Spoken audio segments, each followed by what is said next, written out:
Won't you join me? Light up the sky.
Well, hello everyone, and welcome back to OK Classic Cinema. I'm your host, Christian Garcia, and I'm your co-host, Luke Del Mar. And hello, Merry everybody. Christmas. It has been a merry early Christmas. It has been a while.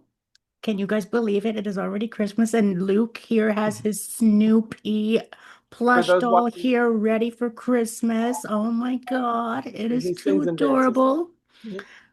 There's nothing more Christmassy than watching A Charlie Brown Christmas, which we might be talking about on Christmas Eve. So you never know. We may do keep your ears Christmas open. specials this month, but maybe we're going to do this one because today we are discussing the seminal classic Irving Berlin's White Christmas, which came out in 1954, starring Bing Crosby, Danny Kaye, Rosemary Clooney, and Vera-Ellen. Yes.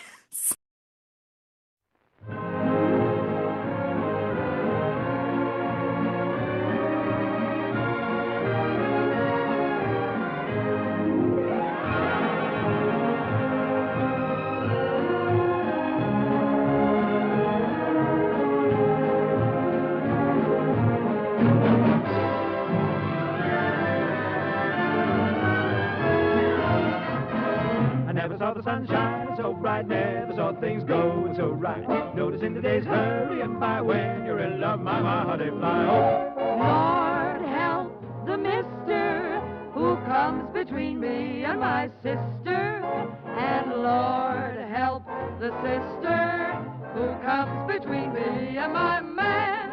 The two greatest figures in show business, Bing and Danny, as two ex-GIs who form the perfect partnership. Rosemary and Vera-Ellen as the sisters who have them in a spin, with Dean Jagger as the unemployed general they take under their wing. Apparently, there's still quite a bit about show business I don't understand. Oh, it'll come to you, sir. Just takes time. We wouldn't be any good as generals. You weren't any good as privates. A wonderful story that will warm your hearts, just as the breathtaking scope of a new screen wonder will widen your eyes. White Christmas in VistaVision. And fall asleep, counting your blessings. The best thing happen while you're dancing. Things that you would not do at home come naturally on the floor. Handy, there's a minister handy, and it sure would be dandy if we let him make a fee. So don't you linger, may your days be merry and bright,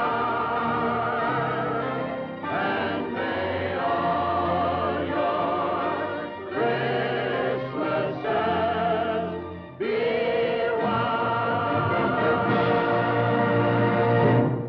Luke, take it away. Oh my God, this film. Let's dive into it. Let's dive into it. So, like you said, this is White Christmas, released in 1954, directed by the amazing Michael Curtiz, whose credits include classics like The Adventures of Robin Hood, Yankee Doodle Dandy, Casablanca, and the most recent one that we reviewed, Mildred Pierce from 1945. Yes. Joan Crawford. This is an original film featuring the music of Irving Berlin. For those watching online, my hat keeps going in and out of my green screen, so I'm sorry. But let's get to a quick synopsis of this movie really quick. Yes. So, Bob Wallace and Phil Davis, a former captain and private, respectively, of the 151st Division of the U.S. Army, become a famous song and dance team after World War II. After finding success in nightclubs and on the radio, the two begin producing stage musicals. While on tour in Florida, Bob and Phil meet Betty and Judy Haynes, a sister singing act. After hijinks involving an arrest warrant, train tickets, and a drag act, the foursome end up pairing off together, Phil and Judy and Bob and Betty, as they travel to Vermont for the holidays. Farcical and romantic complications ensue. The film was released, if you can believe it, on October 14th, 1954. So this was released in October, 2 months before Christmas. It was made on a budget of $2 million, and it grossed $12 million at the box office, which adjusted for inflation is around $140 million today. The film received 1 Oscar nomination for Best Original Song for Count Your Blessings instead of Sheep. I love in parentheses instead of sheep. It didn't win, but White Christmas was the highest grossing movie of 1954. It outperformed A Star is Born, Seven Brides for Seven Brothers, and Rear Window. And then, of course, White Christmas was adapted into a stage musical, which premiered at the Muni in 2000 and then on Broadway in 2008. And you can currently watch White Christmas on Amazon Prime Video or rent it on Apple. So, Christian, let's get started with our first question.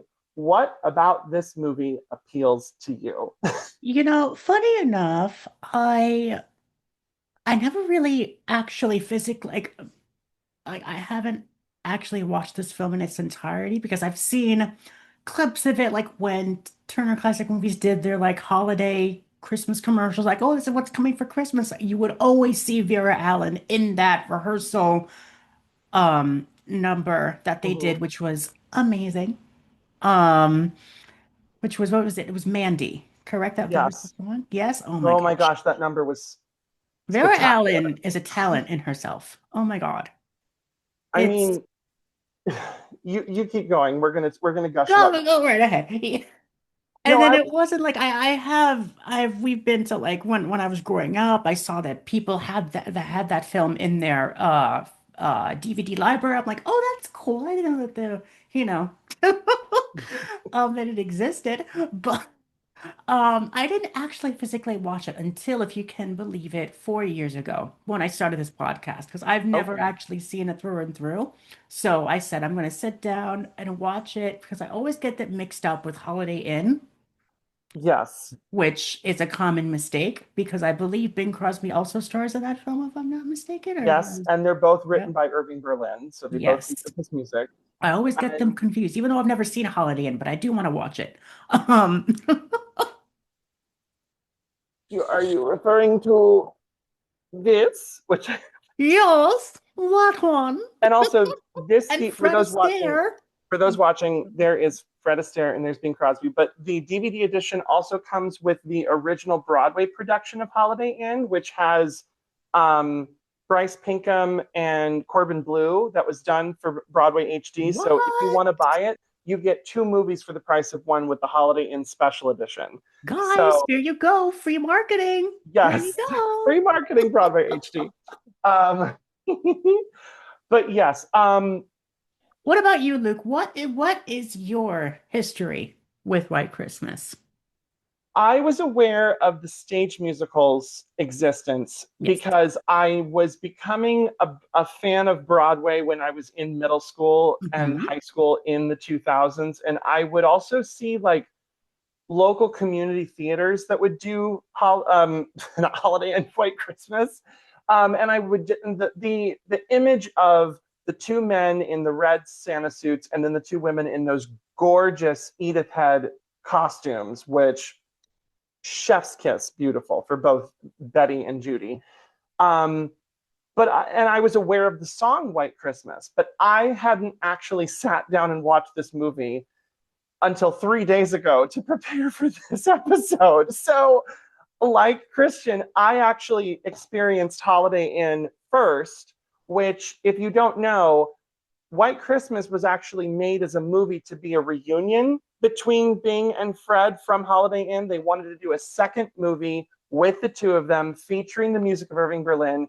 Because if you don't know, White Christmas won the Oscar for Best Original Song from Holiday Inn in 1942. So 12 years later, they wanted to capitalize on that success and do a semi-Holiday Inn reunion. But Fred Astaire was retired at that point in his career, and he also didn't like the script, so he turned it down. And then apparently Donald O'Connor stepped in, and then he left the project, and then Danny Kaye took over the role of Phil. And I can say this was an interesting watch, because as someone who adores classic old musicals from this bygone golden age, Irving Berlin is up there with the Gershwins and Cole Porter and Rodgers and Hammerstein in terms of music that was written for the stage that also has this ability to go beyond its source material and become iconic. Like, White Christmas is played on every Christmas radio. Like, Bing's version and every single cover that you can think of is played ad nauseum. I work at a Starbucks, and we hear that Christmas music every single day. And it's great. And it's so fun to go back and hear the original OG version, which is what we get with both Holiday Inn and this movie with White Christmas. So I love that. I think that the music is great. Sisters is my favorite number in this film. I think that it was written for this movie. So it was written for Rosemary Clooney and Vera-Ellen, even though Vera-Ellen was dubbed for this film. But Rosemary Clooney was a radio recording star, and damn it, White Christmas was designed to be a springboard to help get her into movies and be a leading lady. And it was her only hit movie that she ever made. Everything else Rosemary Clooney did on film just didn't click with audiences. But this film is part of her legacy. And it shows, because Rosemary Clooney, to me, is the standout of this whole movie. I think that Betty is such a well-written character. I love the earnest and sincerity that she gives with being this, the more level-headed sister, because Judy is the one that's ambitious, like Phil. Judy is the one who is overly flirtatious. And Judy is the younger sister who's like, come on, big sis, like, I'm fine, you go find yourself a man. And it's like, and I couldn't stop staring at Rosemary Clooney. I'm like, she is as beautiful as all of those other actresses in those old movies and everything. So photogenic, so sweet.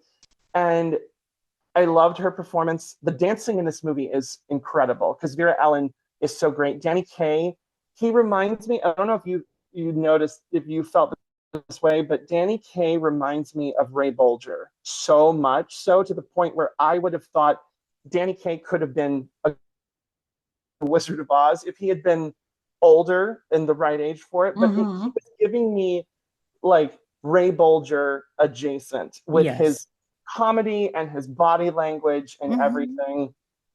And then, yeah, I really enjoyed the performance elements of this. The only thing that I will say that I think doesn't knock this film out of the park is that I think that the screenplay is too messy. I think that this film is trying to do two different storylines running parallel to each other and then crashing into each other. Because you have Bob and Phil as show people that end up meeting a show couple with the sisters, and then that love story connecting. But then at the same time, you also have the narrative of the retired general who's feeling, who's missing the army. So they're like, let's cheer him up and let's put on a show for him and everything, and let's get the entire division back together and everything. And I just felt like the movie should have picked one story or the other, but trying to do both just squishes it. And I would be curious, listeners, if you've seen White Christmas, the stage musical, I would be curious to see how they expanded or changed the book, because the music is great, but the book, I'm wondering if they altered it when they adapted it for the stage. But I also think that some of the production numbers were, again, with old movies, I don't know if you feel this way, Christian, but sometimes when I watch old films from especially the 50s, I feel like some of these musical numbers are just existing for the sake of having a lavish Technicolor opulent musical number, because you can tell that they were competing with television. Or if you know your film history, movies had to get bigger and more opulent and more colorful to keep people away from television. And that's still happening today. It's like if you don't have a gimmick that gets people out to the audience, they'll wait to stream it. But back in the 50s, it's like, oh, do you want to sit in front of the TV and watch I Love Lucy, or do you want to go down to the cinema and go watch White Christmas? So I feel like some of the numbers and the production numbers, which are different than the songs, just had that feeling with me. But I'd love to hear your thoughts about it after I rambled for 5 minutes. No, you are good. I completely agree. I mean, forgive me. When I was rewatching this film again, I said to myself, this just reminds me of summer stock for some reason. I think it's because it has to do with them putting on a show in a barn. And I do want to say, as someone who used to perform in musical theater growing up, it is not easy to put on a show in a theater, let alone putting on a show in a barn. That is, how are you going to move all those sets and get all those costumes? And where are you going to house all of those dancers? Putting on a show, it's like, let's put on a musical in a week. And it's like, Huh? Betty comes back from New York, and then she's in the show within a show doing a number that she didn't rehearse. And I'm just like, what? How did you do this? What? You didn't know what they were doing. It's like, I'm going to go off on a teeny tangent. It's like the final episode of the first season of Smash, when they stop it. When they write Don't Forget Me, and they're handing the music to Karen Cartwright, and it's like, how did she learn this song in 2.5 hours? If she got it at the opening number, did she learn it during intermission? Like, how do you learn a song that quickly? But that's the fantasy element of a musical. You have to suspend your disbelief that not only are they singing and dancing, but they can learn how to sing and dance like that. So it's just the silliness of the genre. So it's just movie magic. That's all that it is. That's what it is. Oh my goodness. There was one moment, I'm not going to recreate it because I will break all the limbs in my body, but when Vera-Ellen did that thing where she would be flipped with her legs up and then kicking her head down, and she did that like 3 times in succession. I'm like, is that woman like Barbie? Is she just a doll that... And it was funny. I wouldn't be surprised if they used her as like a model or something for Barbie. I wouldn't be surprised if they did that. That is literally what my boyfriend said when we were watching it. He saw Vera-Ellen's face, and he's like, she looks like the early versions of Barbie. She does. So I would do our be research because I don't know my Barbie lore, but I do know that she was manufactured in the 50s. So maybe she was sort of a hybrid of classic Caucasian movie stars that were blonde. So, but yeah, Vera-Ellen is giving real life Barbie before Margot Robbie did. Oh my gosh. In musical form. And Rosemary Clooney too also looks like an amazing Barbie doll as well. In her dresses and her. Funny enough, my first introduction to Rosemary Clooney was in an episode, I believe she was in an episode of ER. In the very first season, or maybe it was, maybe was it ER or Grey's Anatomy? It was one of those doctor shows, and she was in there, or that she was in later in life. She was in one of the, I think it has to be either or. I can't remember which one it was. ER. It was ER? I just Wikipedia'd it. In 1994, she was in an episode of ER. Alongside her, I believe it was her. Was it? Because I know she's related to George. I can't remember how. I don't know if that's like his grandmother or his aunt. He is her nephew. Nephew. Yep, So so that is, George yep. See, Clooney. I knew it was. I knew she was. And when I heard her Isn't that name, funny? no, Christian, I'm not joking. When I heard her name, I was like, there's no way that she's related to George Clooney, right? And then I Google it and I'm like, that's literally his aunt. And I'm like, that is insane. Rosemary Clooney is George Clooney's aunt. Is Batman's aunt. Yep.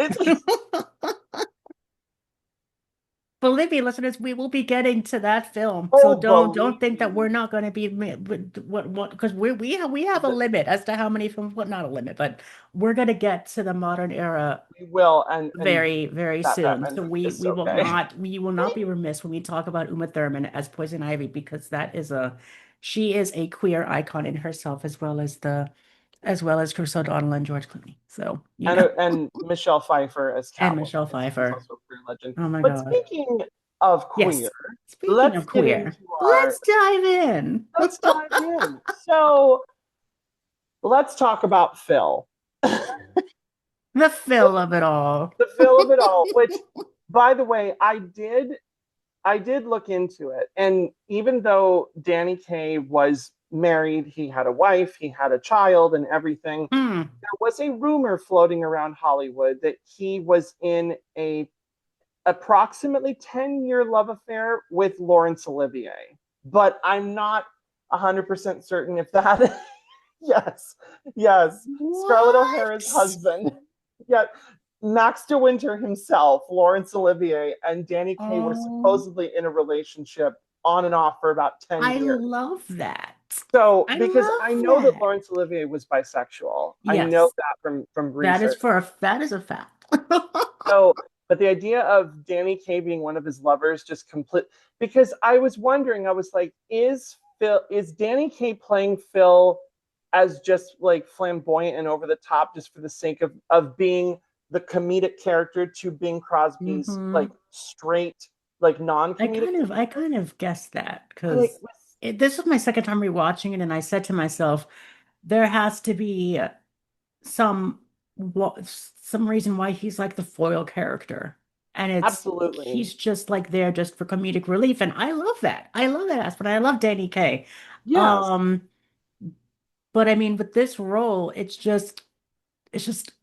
like it's a lavender marriage of sorts. Kind of, because if you think about it, it's like he's obsessed with the idea at first of Bob getting married and settling down. He just wants his friend to be happy and have kids and get married. There's nothing wrong with that. But it almost feels like, and this movie was made 5 years before Some Like It Hot. But it definitely feels like he's playing the Jack Lemmon character to Bing Crosby's character. So that's what I mean by like the straight man in the comedic partnership, and then the foil comedic role. Like that's how that dynamic feels to me. And he and Phil is like, I think that Phil is fluid or something, because he's willing to flirt with everybody, and then he's totally in control of his sexuality and his gender presentation, because he was having fun in that Sisters number when he and Bob. Funny enough, I actually looked up, I think you sent me that same video earlier today, or last night, that when they were filming that scene, Bing had recently had a family matter. His wife passed away. Yes. And Danny Kaye was doing all those hits and bumps and giggles and trying to get him to laugh, just because he wanted him to feel better, and that made filming a lot more easier when you see, because that's Bing genuinely laughing, because he's he just needs to get, and I understand, but yes, because that number of them I love that. No, oh my God, it was so funny when the fact that that is the way of like, we got to let the girls get ahead of the cops, so we'll stall them by performing the number. We'll just pretend that they exist. And then it's like they have everything from the little butterflies in their hair on headbands to their pants are pulled up. And Phil still has it on him when he's looking for the train ticket. And then And then they got the sash on their way. And then he's like hitting them with the feathers and trying to, because that the first time we see it, I mean, Rosemary and Vera were in such sync together doing that number, and the choreography with the feathers and everything. We feathers make everything gay. Like it's just, as soon as I see feathers in sequence, I know that I'm in for something fun. Like one of my favorite examples of the use of, I'm having an ADHD moment, but one of my favorite use of a feather fan in movies ever is Queen Latifah's entrance in Chicago for When You're Good to Mama. Like the feathers are close to the camera and then she appears. And then for Sisters, you see the feathers and then their heads pop out. And you're just like, okay, I'm hooked. Hook, line, and sinker. Like these women are so fabulous. They're serving cunt and I love it so much. And yes, so behind the scenes, that wasn't supposed to be in the movie, but in an effort to cheer up Bing Crosby, Danny Kaye really did play up an ad lib more with him with the physical comedy to make him laugh. And so when you know that, it just adds to like the affection. And I love how in universe, the audience is having fun. Like they're not booing them off the stage or anything. They're enjoying it. They're in on the gimmick of, oh, we just saw these two beautiful women do it, and now let's see these hunky men try their best to copy it. It's like, and the audience is digging it, and I love that. And I just think that the idea of someone as dashing and handsome as Danny Kaye being like fully game to make all the faces and be like, sisters, like it's perfect. And I can't help but just knowing that he was a little bit queer, knowing the behind the scenes of that, just blend those elements together, and that scene is just perfect. So yes. And also how funny was he every time that Judy tried to get like aggressively like romantic with him? His voice would like squeak and he would no, please, I'm okay. Please, I get more affection from my Cocker Spaniel than you. Please, calm down. And he would like hit puberty or like his voice would crack and he was just perfect. And when he pretended to break his leg, and then he was like, oh, I just got to keep the pressure off of it. Oh, ow. It's like, again, giving Ray Bolger, like even like a more queer version of the Scarecrow. Like I think, oh my gosh, could have been so fabulous. Oh my gosh. If I ever got to do White Christmas, I would want to play Phil, because I think that would be such a fun role to play on stage. You can definitely play Phil. Yep, I can see that. Because some of the roles that I did in high school, like I played Nicely Johnson in Guys and Dolls. I played the mayor and a bunch of other parts. And so, I played Albert Peterson in Bye Bye Birdie. So I've always been drawn to those comedic characters. And I think we discussed this a little bit in our episode of The Celluloid Closet, but I think that, not to say necessarily that queerness is something to mock or ridicule, but I think that when, like I said, they're in on the joke in universe, it's not that they're laughing at them. In the case of White Christmas with that number of sisters, we're laughing with them. And we're laughing at the silliness and the queerness of it all, but we're enjoying it together. It's like watching a drag show, but not mocking or ridicule is what I really want to hammer that point forward.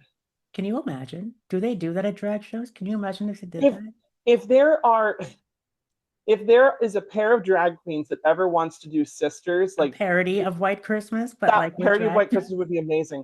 I also know tangent. Are you familiar with the musical Sideshow? No. It is. So it was a Broadway musical that opened in the 90s, and it was a story about Daisy and Violet Hilton, who were a pair of conjoined twin sisters. And the original cast was Alice Ripley and Emily Skinner. And Emily Skinner's agent said, there's an opening for a new musical that's about a pair of Siamese twin sisters. Would you want to audition? So Emily Skinner did, and she came into her audition and she sang Sisters for the audition. Stop it. As a solo, because she knew that it was about conjoined twins. So she sang Sisters and she got the part. And I think that is incredible. Like, you know that you've booked it when you hit that amazing like role. It's just like when you have the right audition song that gets you noticed. Like, that is incredible. That is very smart on her part to actually, to do that. So Absolutely. I'm gonna have to look that up, see if there's like any like Sideshow's one of my favorites. I have to see if there's any like slime show recordings of that or whatever they call them. I'll send it to you. Okay. Yeah. All right. Well, listeners, we are going to take a little bit of a commercial break. So don't hit that skip button. Listen to some of our wonderful fellow podcasters out there as we promote and share some of their amazing work. And we'll be right back with our episode of discussing White Christmas. Hey there, I'm Tara. And I'm MK. And we are your resident Good Witch hosts of Down the Yellow Brick Pod, preserving and peeling behind the curtain on the wonderful world of Oz. Come for the Oz fandom, but stay for the company that's got you on your loneliest of yellow brick roads. Through our juicy conversations, rabbit holes, and many Oz metaphors as medicine on the pod, we have tried to make sense of the wild times we live in and have traveled back to the turn of the 20th century, to the heyday of MGM Studios, to a super soul 1970s smash on Broadway, the dark fantasy film era of the 80s, 90s ice skating and musical touring shows, a 2010s reality TV search for Dorothy, and much more, traveling through the decades as we cover all things iconic and obscure Oz. For us, Oz has become a portal to continuously revel in history and human connection, holding space for this magical land we all have ingrained in us and the multi-layered rainbows we each are. You can find Down the Yellow Brick Pod wherever you listen to podcasts, on Patreon for exclusive content, on Etsy for show swag, and on IG for an accompanying scrapbook to our episodes, community, and our guests. Can't wait to hang over the rainbow. See you in Oz.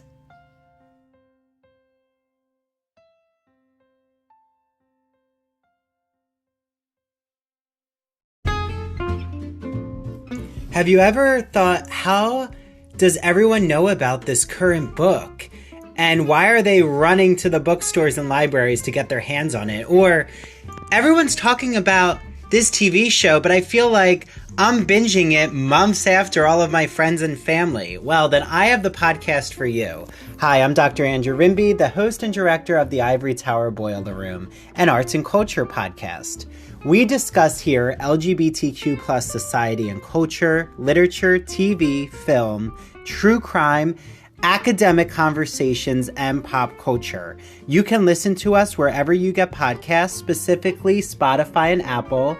Make sure that you follow us on Spotify or Apple, rate and review us, and follow us on Instagram and TikTok at Ivory Tower Boiler Room. We hope you enjoy the podcast. Welcome back, everybody.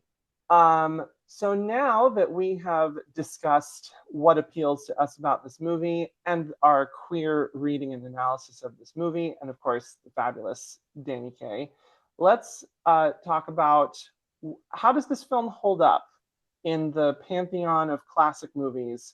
Because that's one of the reasons that Christian started this pod, which, by the way, on a side note, shout out to Christian Garcia. Happy 3-year anniversary for that old gay classic cinema. I know that I am a new 4-year anniversary, pardonnez-moi. But congratulations on hitting your 4 years with this podcast. I know that I'm a new addition to both your life and the podcast because we became friends online, and I'm so thankful that you asked me to be a co-host. But that is the question that we love to ask, is because with classic movies, sure, we are aware that sometimes there are elements of a film that don't age well, but classic movies, like I'll say this to our listeners and everything. I have been introducing my boyfriend to classic films for the last several years of our relationship. And just last week, I showed him Meet Me in St. Louis for the very first time. And I was nervous to show it to him because I thought, is he going to think that this is like too old fashioned and like dusty? But he loved it. He absolutely adored it. And he was like, when he saw Judy Garland descend down the stairs for the party, he's like, I get it. I see why the gays love her. And then when Tootie was being fabulous on Halloween and throwing flour at people, he's like, this girl's crazy, but I love her.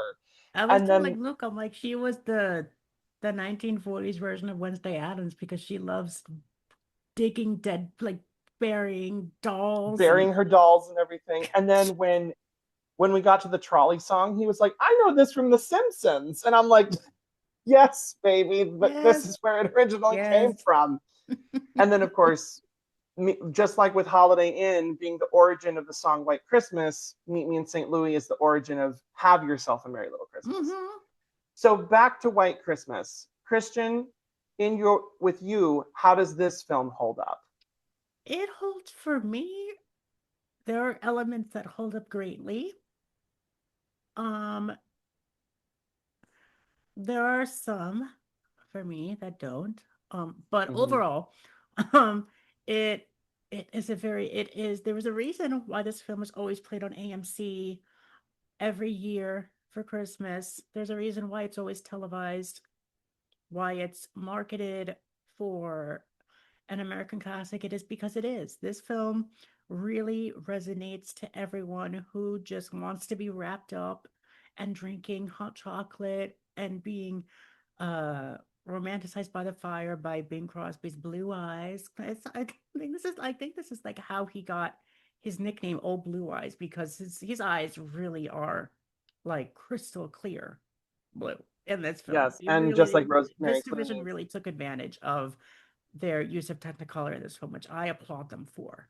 It's absolutely, again, one of those fabulous examples. And I think this is actually the very first film that they did with VistaVision that started VistaVision.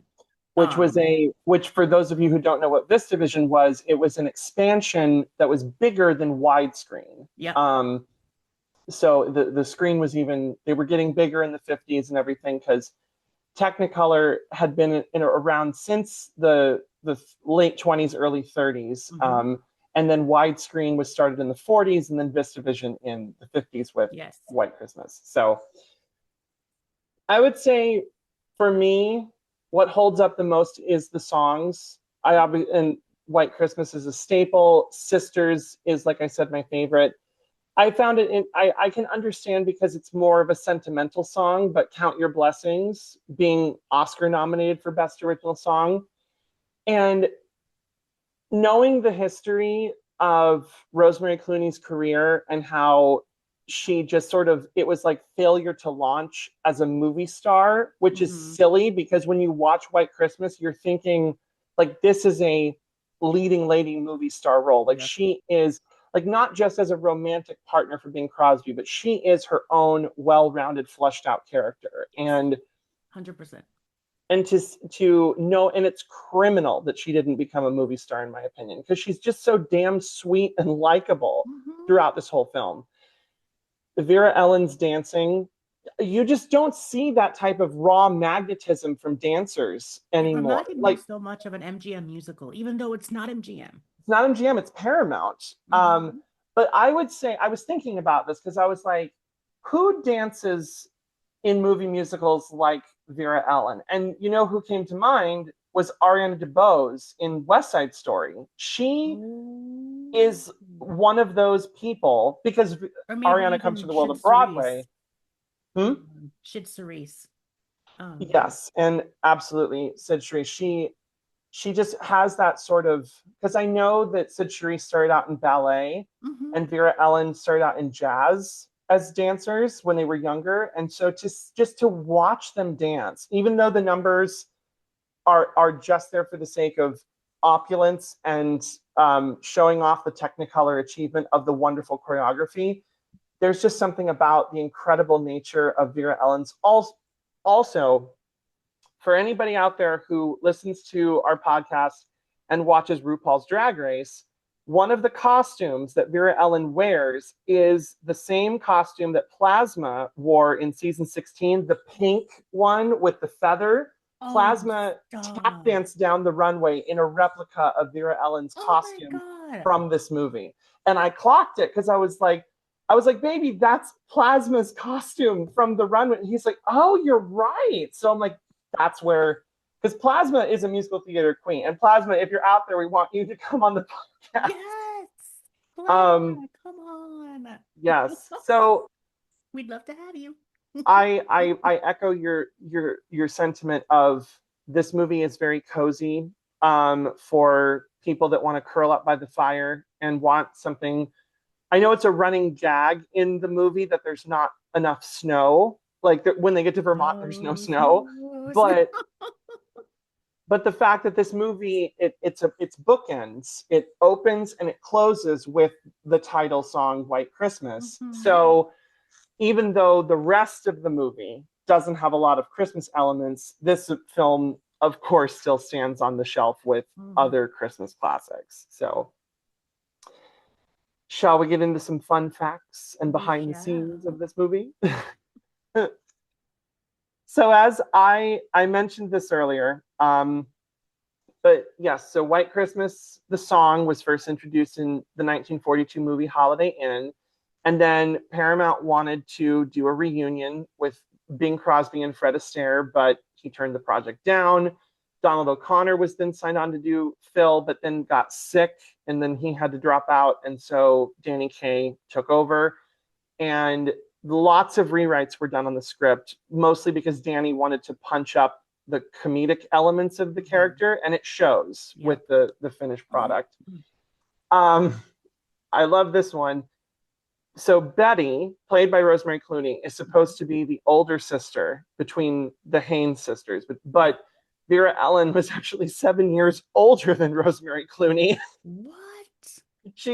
Vera was older, and she was playing the younger sister. And I watched an interview with Rosemary Clooney talking about this film and how she really connected with Vera-Ellen. She said, we couldn't have been more different than each other, but we really connected. Like, she helped support me through my dancing, because Rosemary Clooney was very intimidated because Vera-Ellen was such an acclaimed dancer. However, she did say the one thing that sort of evened the playing field between me and Vera was that Vera could not sing.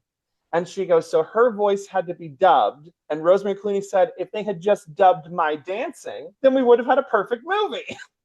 And I'm like, that is so, her self-awareness is hilarious. But no, she was not a bad dancer. She's not, but I just think that that's hysterically funny that Rosemary Clooney thought that about her dancing, because I think she was fantastic. And then this is like pedantic and annoyance, but an official soundtrack for the film was never released because Thank you. Because Rosemary Clooney had an exclusive contract with Columbia Records because she was a singer first. So because of that, they could not legally, contractually release a soundtrack for White Christmas. So that's why there's no official film soundtrack for this movie, because of a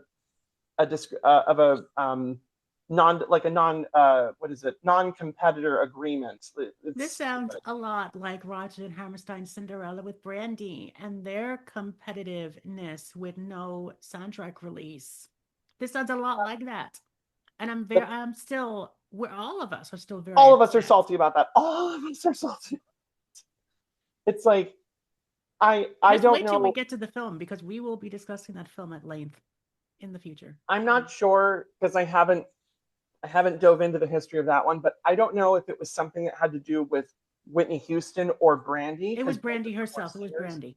It was Brandy. Okay. Agency, Her record label, because they didn't want her to release the music because they thought that it would tarnish her vocals, not vocals, but her repertoire as a singer. And it's like, Whitney was it was a year before Whitney passed away, and she was speaking to her agent at the time, and she was still very upset that they did not release a soundtrack for That's BS. I'm sorry, but and it's been almost 30 years, or I think it's almost 20. been 30 years since that Rodgers and Hammerstein Cinderella. And I think that Brandy should just do it herself. Like, be like, hey, you know what? It's been 30 years. Whitney's been gone for so long. Like, we need to release this because people still love this movie. And we will definitely talk about R&H's Cinderella when we get to the 90s. Yes. Because other than Disney's 1950 animated musical, my favorite incarnation of Cinderella, my three favorites are Disney's animated, Rodgers and Hammerstein, and then Stephen Sondheim's Into the Woods Cinderella. So those are the best. Believe me, we will be talking about Into the Woods as well when we Who? get to the. I said we will be talking about Into the Woods as well once we get to our modern. Yes, absolutely. So, don't worry.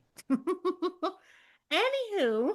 Yes. Now that we're done our distributing agents tangents, let's get back into the fun facts of White Christmas. I think you might say this next one, but I think I might steal it because when I rewatched it again, I never realized that when Rosemary Clooney was doing her solo act, that we had a little cameo from our very own George. How do you say his last name? Kakargas? I can't remember. 1 second. Say it.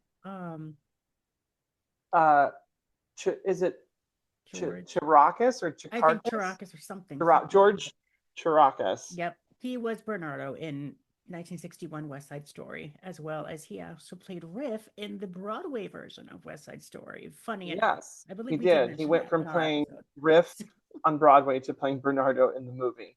And he wasn't whitewashed in White Christmas. He wasn't. He was not whitewashed. So nice, he wasn't in any makeup, which is Jeepers Johnson. Also, Jeepers Johnson. I need to put that on a t-shirt.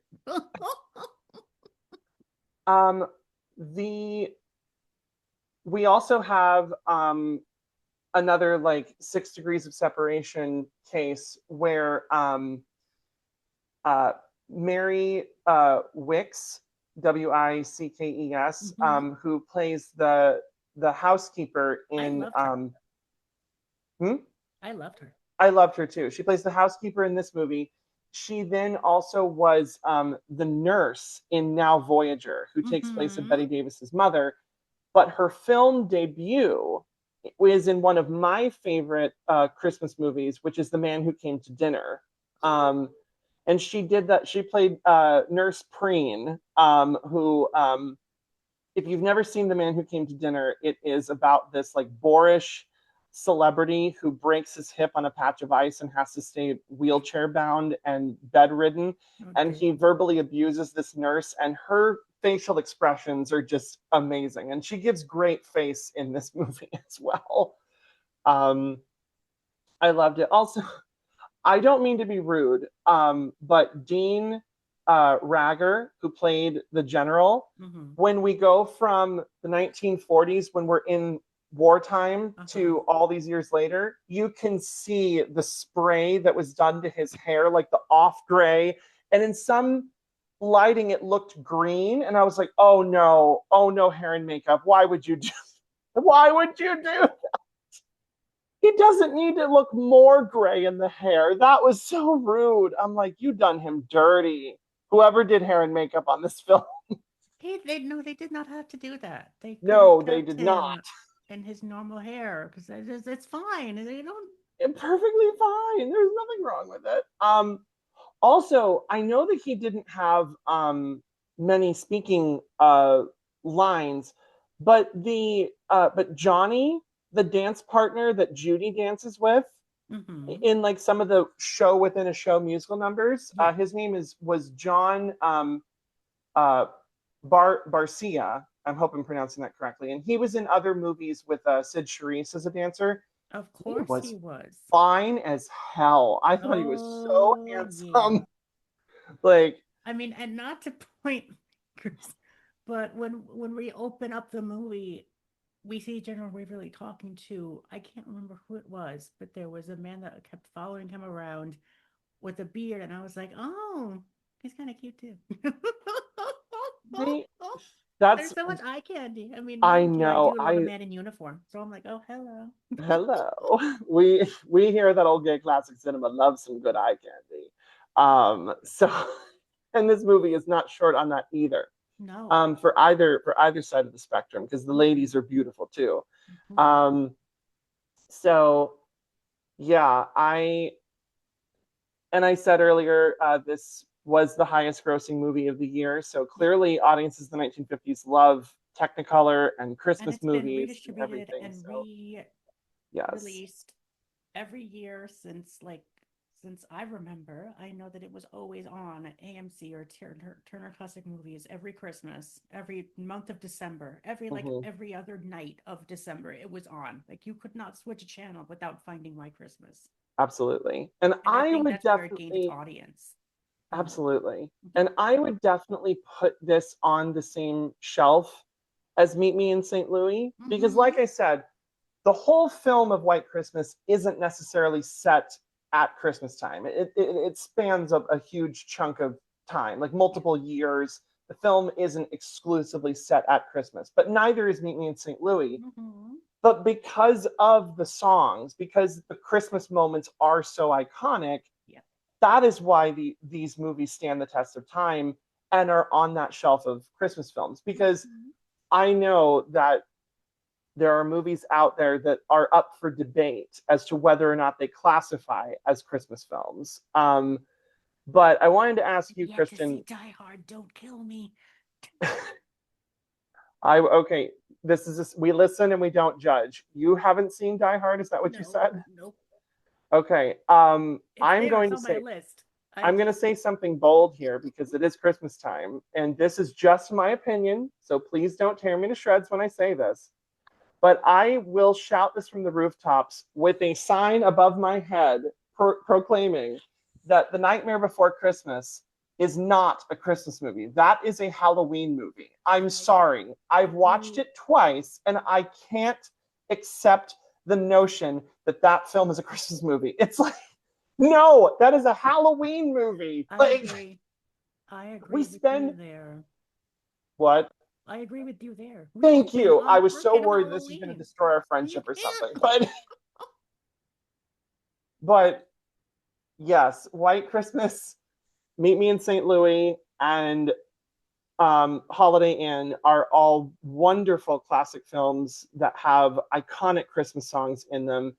And if you haven't watched White Christmas, definitely give it a shot. It's, like I said, it's an Amazon Prime rental. You can rent it off of Apple if you want to, or support physical media. Go out to your local, go to Barnes and Noble. They have DVDs for like $5 or $6. Like you can, there's so many, they have a whole box of Christmas films, and I was thumbing through them, and I decided to treat myself to the anniversary edition of It's a Wonderful Life, because last year when we reviewed it, you, me, and Nate, when we reviewed it for the podcast last year, I was like, this movie is so wonderful. And my boyfriend was like, I want to rewatch all the way through again, because he was popping in and out of the room when I was watching it. And he's like, this actually looks like a good movie. And so this year he's like, I want to watch It's a Wonderful Life all the way through. So this year for Christmas, we're going to watch Wonderful Life, and then we're going to rewatch the Jim Carrey Grinch movie. Funny enough, I did not realize it because we're old, but it's actually celebrating 25 years. What are you talking about? What is he talking about? What do you talk? What do you talk? I did not know that it was celebrating 25 years. How the Grinch Stole Christmas. Oh, I was very, very surprised. It was released in 2000. We're really, 2000. On the dot. I was in middle school. I was in elementary school. Yep. I was 5. I was 5 years old. I was in in 2000. first grade. So, I was in first grade. Okay. All right. It's all right. Now, funny, okay, listeners, I'm going to go feel old in a corner. If you do want to go and watch, they're actually re-releasing it in theaters for Christmas. Oh, the live action Grinch? Yeah. So if you want to do it, go with your hubby and go Yes. with Nick and go watch it in theater. Not my hubby yet, but later, hopefully, someday. But yes, go with Nick. Oh, on a side note, I will say, we did. It was what was it? 2 years ago. I don't know what. Oh, I remember when Disney was doing its 100 year studio celebration, the 100 years of Disney. They re-released a bunch of their films back in theaters, and we did see the re-release of Beauty and the Beast, and that was my first time seeing it in a movie theater. And even though I have that movie on Blu-ray, I've seen it a billion times, I actually shed real tears watching it in a movie theater. And I was like, I know this film back to front, but I loved it so much. And I, for listeners out there, I want to say that obviously with the convenience that comes with streaming and everything, we here at That Old Gay Classic Cinema want to say that we just love and advocate for physical media and going to the movies, especially movie theaters. Like, please make it an event. Like Fathom Events, re-releasing films is so much fun to watch. Like whenever like The Wizard of Oz or The Sound of Music get re-released in theaters. Vertigo or Psycho. I know they've done that like a million times as well. Please let us know in the comments. This is the question for the listeners. What films have you gone to the movies to see that was a re-release of an older film? I'd love to hear in the comments if anybody out there has gone out to the theater to watch a movie that's been re-released. So that's our question for you listeners. Thank you all so much. Merry Christmas and happy holidays to all who celebrate. Please be sure to like this video if you're watching on YouTube, hit subscribe, listen to us on Apple Podcasts, Spotify, every place you get your podcasts. Follow us on Instagram and TikTok. Tell your friends. Tell everyone who loves movies, everyone who's gay, like everyone is welcome at That Old Gay Classic Cinema. So, yes.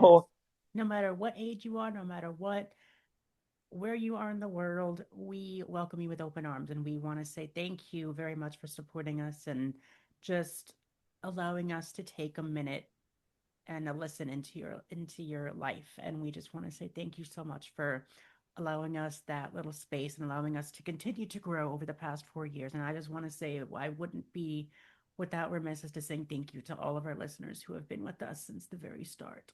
So thank you. Shout out, of course, to the Ivory Tower Boiler Room and all of our other podcast friends. Thank you, Andrew, Down the Yellow Brick Pod, all of the wonderful people that you heard in the commercial break. Thank you so much, and we will see you next time. Bye, everybody.